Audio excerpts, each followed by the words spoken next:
to another episode of Dirty Dusty Records. This time we're gonna go straight to Jersey. We're gonna go to New Jerusalem. We're gonna go to the place where a lot of soul and a lot of hip hop came from. And we have one woman we could thank for that, actually, Sylvia Robinson. Sylvia Robinson was a singer slash producer slash label owner slash hustler. She did a lot. Sylvia and her husband Joe came together after she had a bit of a career in the mid-60s. She did a song with a guy named Mickey in a group called Mickey and Sylvia called Love is Strange. They also did an album. You might recognize the song Love is Strange. It was in the movie Dirty Dancing. It's been in Casino. It's been in the Nas video where he tries to be Robert De Niro from Casino. You know, love, ooh, ooh, ooh, love is strange. Yeah, yeah. She's the girl in that one. Sylvia and her husband Joe came together in the late 60s and created the All Platinum record company. They did distribution, they put out a few labels under that name. She had the label Stang, she had the label Turbo, she had the label Maple. They did it all, and they did it as a hustle. So the reason they named their company All Platinum is they wanted to start with the A. Because companies with the A in their name get paid first. Alphabetical order, you want to get those residuals as soon as you can. And eventually, her and her husband came across George Kerr. George Kerr worked for Motown doing arrangements and some songs when he walked away from Berry Gordy. So one day, Sylvia and Joe Robinson sent some mobsters down to where they knew George Kerr hung out. George Kerr was walking out with the A&R man, and the mobsters came up to him and said, "Which one of you is George?" And George pointed to the other guy and went, "That one."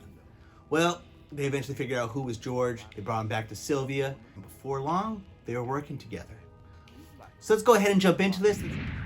First up is the self-titled album by the Heartstoppers. So the Heartstoppers were a quartet, 4 girls. 2 girls that were sisters, Joyce and Geraldine Curry, and Betty Baker and Tina Lee. The Curry sisters, they had a family member already in the business, Doris Curry, aka Doris Duke. You might know her from the album I'm a Loser.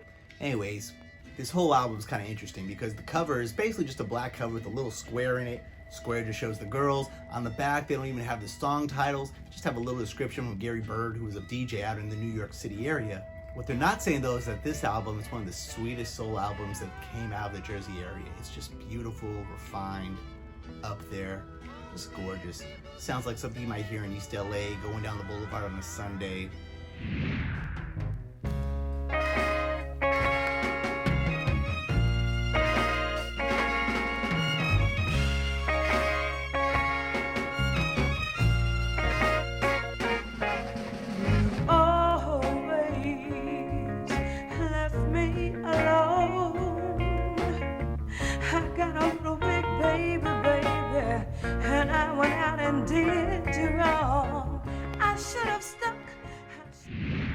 Next up is Groundhog with his album Got to Get Enough. Groundhog was actually a guy named Joe Richardson. Joe Richardson had been around in the 60s playing with the Shirelles. I think he was their band director while they were on the road. So back in the day when Joe was putting out his own music, he was putting it out under the alias Tender Slim. So by the time we get to 1970, Tender Slim is now Groundhog. And Groundhog's got a whole different non-tender, non-slim kind of sound. He's got funk rock going on.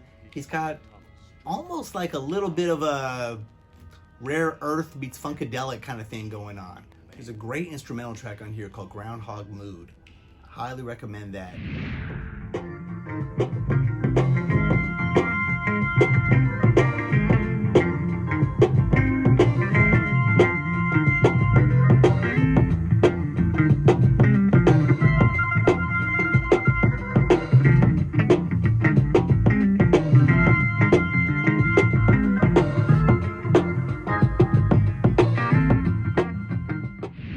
Next album up is My Thing by The Moments.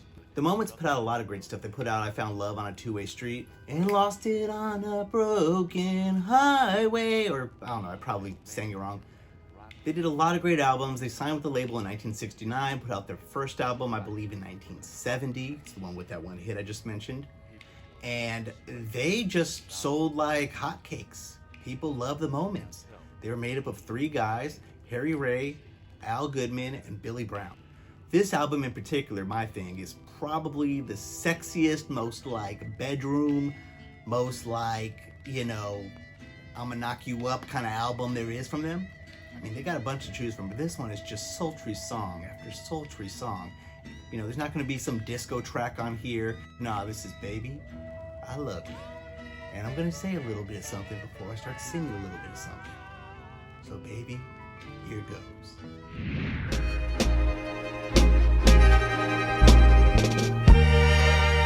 Girl, you've been number one so long, and I've given you the best years of my life. For you. Next up is the first album by the Whatnauts, introducing the Whatnauts. The Whatnauts were one of the first signees to the Stang label. George Kerr brought the band around 1969, and one of the reasons he did that is because he had just left Motown, where the Temptations did a version of the song Message to a Black Man, and he knew damn well that Berry Gordy wasn't about to put that out as a single. It's a long, slow, very political track, but he knew people would love it. So he quickly got the Whatnauts together, threw them in there with an identical sounding backing track, and they just sang the same song. Put it out as a single, and sure enough, it flew. They went on to make this album, which featured the song I'll Erase Your Pain. It might sound familiar if you listen to a bunch of different artists, because the Whatnauts have been sampled quite a bit.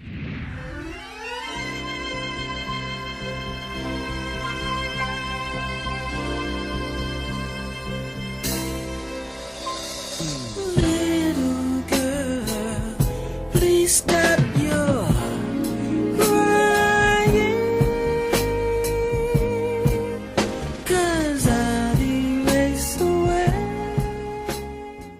Next album up is Linda Jones' Your Precious Love on the Turbo label. Linda Jones started her musical career at the age of 6 years old along with her sister singing gospel. By the time she got to the mid-60s, she was on the Loma label, and she put out a pretty famous song called Hypnotized. And at that time, Linda Jones was grabbed by George, brought over, and they just recorded and recorded and recorded. Unfortunately, Linda Jones became a member of the 27 Club. She passed on from diabetes after touring. There was one album that came out on the Turbo label when she was alive, and the other two came out posthumously. This one, Your Precious Love, was one of those two albums.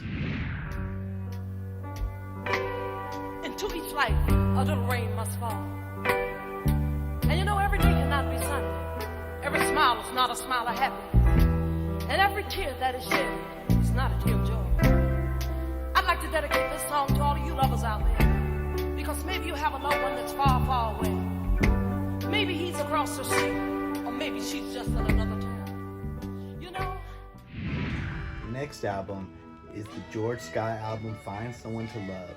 The album was produced by a dude named Johnny Brantley. Johnny Brantley basically ran the Maple label. The whole gangster operation that was Sylvia and Joe Robinson's label. They took a track that Jimi Hendrix did a little bit of guitar on. It was an instrumental. And they said, George, sing this. Knock it out. And that's exactly what he did. The way she moves makes it go ow, ow, ow. Hey, in your arms, I feel no pain. Your legs come down like pouring rain. Your sweet thing. Ow. Well, that's it for this episode of Dirty Dusty Records. Hope you enjoyed it. Please subscribe. Please leave comments. Tell me how much you hate this, how much you love this, how much you want me to put out another episode with fill in the blank category, and I will do my best to do all these things. More episodes coming. Thank you.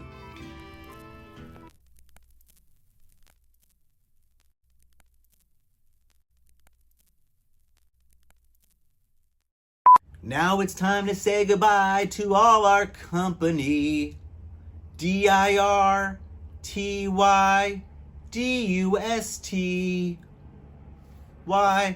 Yep, episode's over.